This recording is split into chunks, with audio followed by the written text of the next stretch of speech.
Hi everyone, this is Lincoln. Today is 21st of August 2024, Wednesday. This time I'm going to talk about 정봉주에 대해서 말씀드리도록 하겠습니다.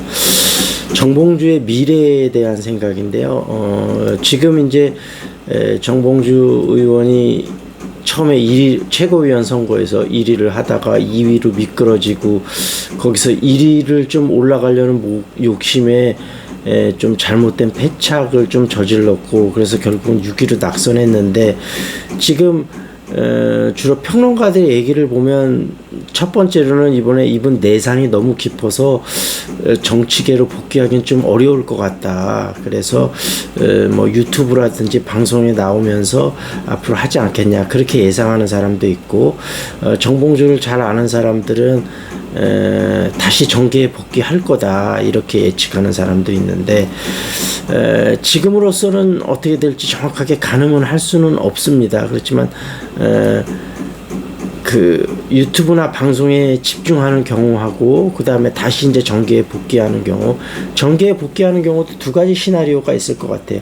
솔직하게 좀 자신이 잘못했던 점을 고백하고 이런 점에서 내가 욕심이 너무 컸고 정치공학적으로 너무 빠져서 잘못된 전략적인 선택을 했다. 그래서 뭐 계속 이재명 팔이 하던 사람이 갑자기 이재명 팔이를 하는 사람을 공격을 하니까 너무 이상한 모양새가 됐잖아요. 근데 이제 그 이면에 약간 이해할 수 있는 부분은 저번 사실 선거 때도 저는 조금 억울한 측면이 있다고 생각이 되거든요. 그래서 정봉주를 좀 끝까지 지켰으면 하는 마음이 컸었는데 어찌됐든 날아가게 되고 이번 최고위원 선거도 1위를 하다가 또 2위로 내려가고 정봉주 의원 마음속에 굉장히 억울한 측면이 있기는 할 것 같은 거는 인간적으로는 이해가 됩니다. 다만 지금 시대 정신과 시기가 윤석열 정권과 강하게 싸우는 게 중요한 부분이잖아요. 그러면 내부적으로는 본인이 조금 불리함이 있고 그렇다 하더라도 그거를 견디고 나아가 더 큰 거를 보고 나아갔어야 되는데 그러지 못했다는 점. 그래서 차라리 본인이 이런 점 때문에 뭐 이재명 대표하고 그 주변에 대해서 조금 실망이 있었다. 그렇지만 지금은 그거보다 더 큰 것을 위해서 나는 윤석열 정부하고 싸우고 이재명이 대통령 되는데 적극적으로 내가 한 역할을 하겠다. 이렇게 만약에 인터뷰를 하고 이렇게 연설을 했었더라면 당연히 5등 안에 들었을 것 같아요. 그래서 김어준도 이번에 좀 내상을 입었죠. 5위 안에는 거뜬히 들을 거다 그랬는데 5위 안에 못 들으니까 결국은 이제 좀 하는 것이 당원들의 마음을 이해하지 못했다. 그리고 인터뷰가 문제였었다. 물론 그 전에 발언한 것도 문제고 인터뷰도 문제고 대응 시점도 문제고 문제점이 너무 많은데 처음에 한번 잘못 판단을 하면 그 다음엔 연이은 실착이 나오게 되는데 그 사실은 그 경기 유세할 때 벌써 우하고 막 그런 당원들이 어떤 반대 규모가 읽혀졌을 때 그거를 감지하고 빠르게 좀 예전하고는 다르잖아요. 정보가 워낙 빠르게 소통이 되고 하기 때문에 그런 것을 인지하고 거기서 빠르게 방향 수정을 했어야 되는데 그런 점에서 정봉주 의원이 이제는 감이 예전보다는 살짝 떨어졌고 정봉주도 나이가 많잖아요. 이제 벌써 그 65세죠. 65세인가 4세.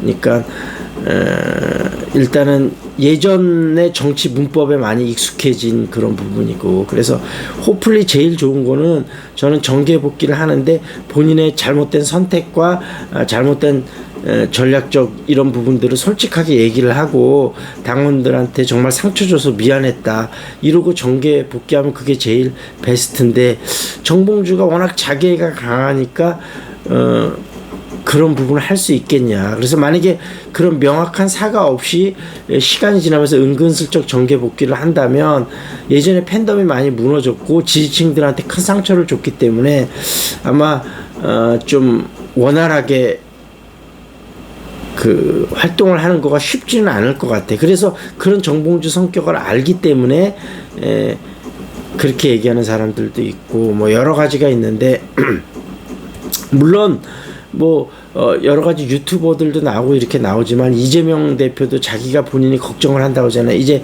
자기가 너무 커져서 오히려 민주진영 인사들이 적극적으로 잘하는 걸 방해하는 건 아닐까. 자기 자체가 너무 커다란 나무가 돼서 물론 이재명의 사법적인 리스크를 뭐 얘기하는 사람들도 있고 특히 뭐 중도층이나 뭐 국민의힘에서 그런 거 얘기를 많이 하는데 저는 뭐 그럴 가능성이 크지는 않다고 생각이 되지만 만약에 우리가 이재명도 민주당이 승리하기 위한 하나의 수단이지 본인 자신이 그런 얘기를 했습니다. 본인이 이제 집권하는 것만이 오직 정당하고 이런 건 아니잖아요. 민주진영이 승리하기 위해서. 근데 지금으로서는 가장 강력한 대안이자 뭐라 그럴까요? 우리 쪽에 희망을 심어줄 수 있는 인물이 이재명이니까 이재명을 그렇게 지지하는 거고 그거는 물론 바뀔 수도 있습니다. 그렇지만 지금 현재로서는 바뀔 가능성이 거의 없는 거죠. 그래서 그런 가능성이 됐을 때 정봉주가 내가 이재명보다 못한 게 뭐야, 내가 대안이 될 수 있지 않을까. 물론 그럴 수도 있습니다. 그러려면 본인이 먼저 이재명을 위해서 열심히 싸우다가 그러다가 뭔가 본인한테 기회가 올 수 있는 거지, 애초부터 그런 거를 염두에 두고 그렇게 약삭빠르게 행동한다? 그러면 결코 그런 기회가 올 수가 없을 것 같아요. 그래서 정봉주 의원한테 드리고 싶은 가장 좋은 조언은 본인의 잘못된 판단과 전략을 솔직하게 이야기하고 그 다음에 당원들의 용서를 구한 다음에 그 다음에 정계에 복귀하면 정말 좋을 것 같다. 그렇게 민주진영의 좀 좋은 인사들이 그래도 또 힘을 합쳐야 나중에 또 누가 대통령 후보로 나오든지 간에 어떤 국민의힘을 꺾을 수 있지 않을까, 그런 개인적인 생각을 한번 해보고 정봉주 의원이 잘 생각을 해서 현명한 판단을 내리도록 부탁을 하고, 사람들은 인생을 살면서 참 여러 가지 실수를 하고 나중에 지나고 나면 내가 왜 그런 실수를 했을까 자책하기도 하고 그러는데 뭐 되돌릴 수는 없잖아요. 이미 지난 일은. 그러니까 뭐 저도 그런 일 때문에 가슴이 되게 아픈 기억들도 있고 이렇기 때문에, 그렇지만 우리는 인생은 나아가야 하는 것이고 과거에 사로잡혀 있을 수는 없잖아요.